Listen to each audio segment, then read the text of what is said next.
Assalamu alaikum. Today I am going to read my short story in front of you. It is caption is hour of testing. As soon as she entered the auditorium, she could see a young dynamic speaker motivating the curious audience from the podium. This is the hour of destiny for you. This hour belongs to you, he said. You are special, yes, you are different. So you have to make a difference. Yes, you can inspire the change. Ask yourself, what is the best in you? And then work on that. He kept motivating the audience, but it all fell flat on Insha. She started counting her failures and looking down on herself with all the more contempt. She came out and rushed to the canteen adjacent to the auditorium. She ordered tea and sat on the bench. Frisking deep in her bag, she got her cell phone out to make a call. Oof, again switched off. Wearing a frowsy look, she whispered to herself. Nothing is going my way, she added. In the meanwhile, Atif came out of the auditorium and sat on the table opposite to Insha. He also ordered a cup of tea. The waiter placed both the cups simultaneously on the table. While taking the first sip, Atif found a pretense to talk and he started.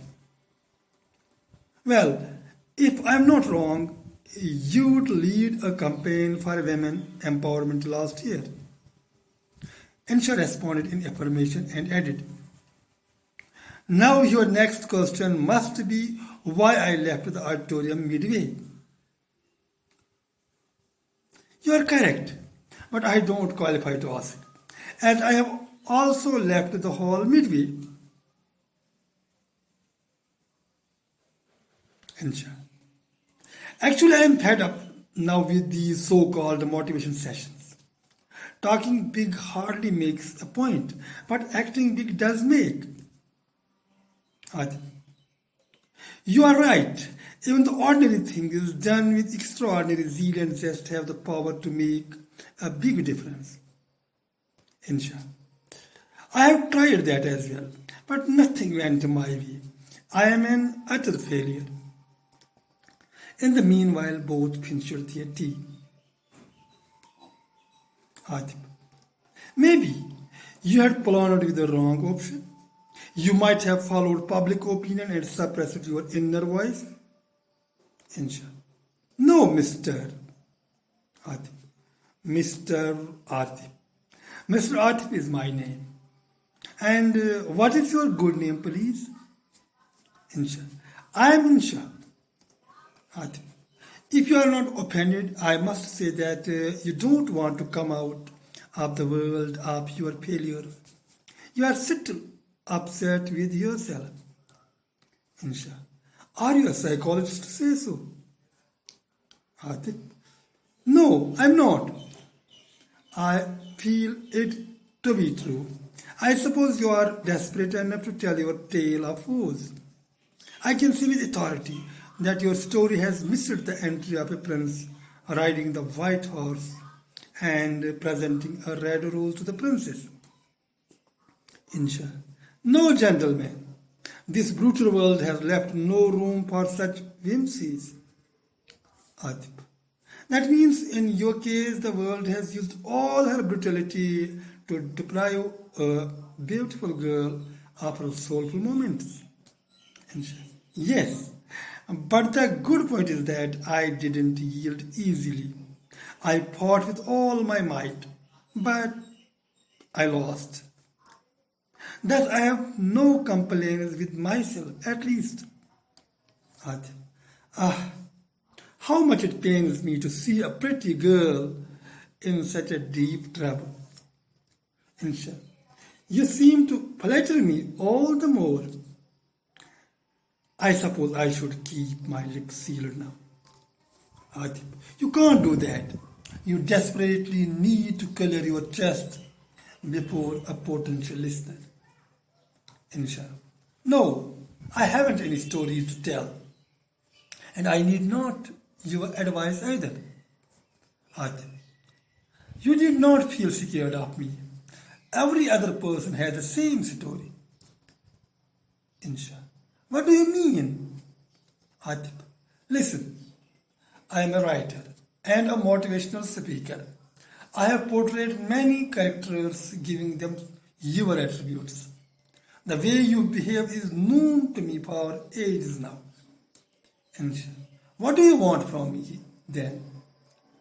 Adib, I want you to live up your long cherished dreams. I can, if you wish, change the plot. Insha. No, you will not do that. I don't have courage to revisit my roles. I am an utter failure.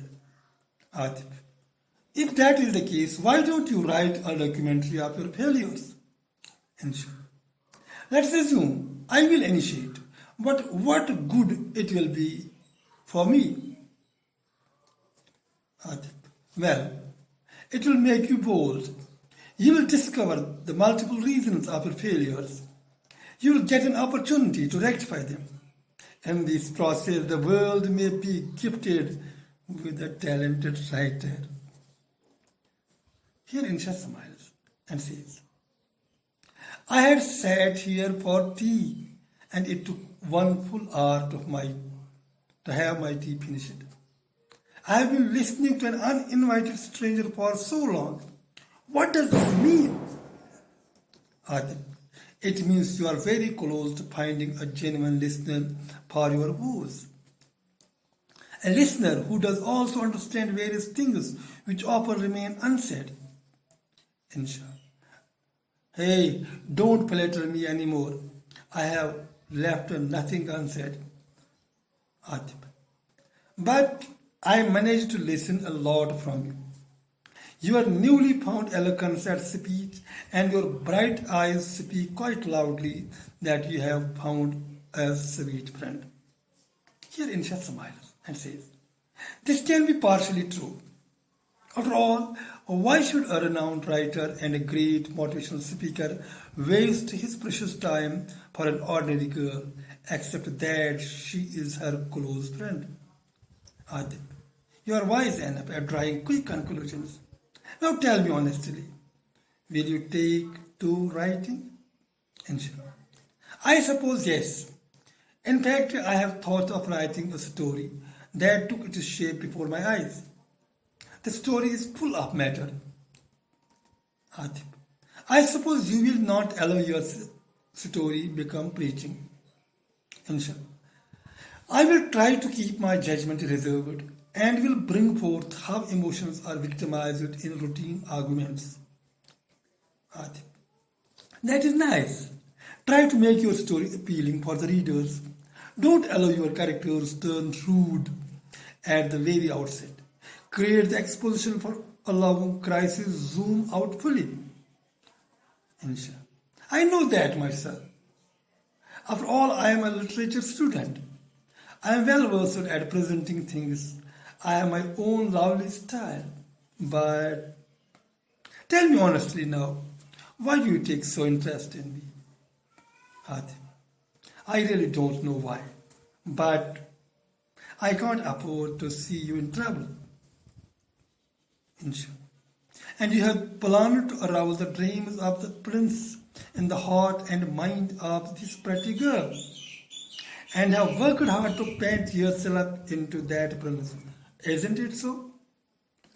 Adib, no, Miss Insha. I don't harbor such intentions. But one thing I know for sure, your prince will not come from any royal palace. He will not be accompanied by a band of musicians. He will come all alone. He will dive straight in your existence and settle in your heart. He will add scent to your life and breath. When he comes, you will see the time flying holding your wrist. he will spend an hour with you without any apparent reason. That will be the hour of destiny for you. This I have read in Epics. Insha now becomes emotional and she says, I quite understand it. When he comes, he will have to listen to all my woes. He has to take me in his lap. He has to caress me and fondle me to the core. When he comes, he will discover myself by himself how much incomplete I was without him. After that, Insha wipes off her tears. But remember, this all shall happen in the resolution phase. Only after the crisis have reached to a frightening climax. This will give your story a telling effect. Insha. But sir, in my personal life, I too badly need resolution. For I have come across countless crises, but without a single resolution. Atif. Then start cherishing your prince. Let him come and spend the hour of destiny with you. Insha. He has to come. I have been waiting him for ages now. Anyway, thank you very much for your sweet company. In the meanwhile, loud cheers are heard reaching skies in the auditorium, and repeated announcements are made that the next motivational speaker, Atif, would be presenting his speech in just 1 minute. Atif now gets up and says, it is my turn to speak. They have announced my name. I need to go. Insha. Okay, sir. You may go. Atif. But inform me when your prince comes to spend the hour of destiny. Atif hurries to the auditorium. Insha smiles with herself. Surely, sir. Again smiles and gets absorbed in self-talk. Very interesting person. He spent more than an hour with me just to console me. How selfless he is. He had none of his interests to field. He is a nice guy. Insha kept thinking of Atif being very nice to her. She went to the manager to pay the bill. The manager returned her money saying her friend had already paid the bill. She left the counter and started walking home. The phone rang. Insha looked at the contact and switched off her phone. With a gentle smile on her face, she dropped the phone in the bag and went off with rapid steps, murmuring the recurring phrase of her prince's arrival and the hour of destiny. Thank you.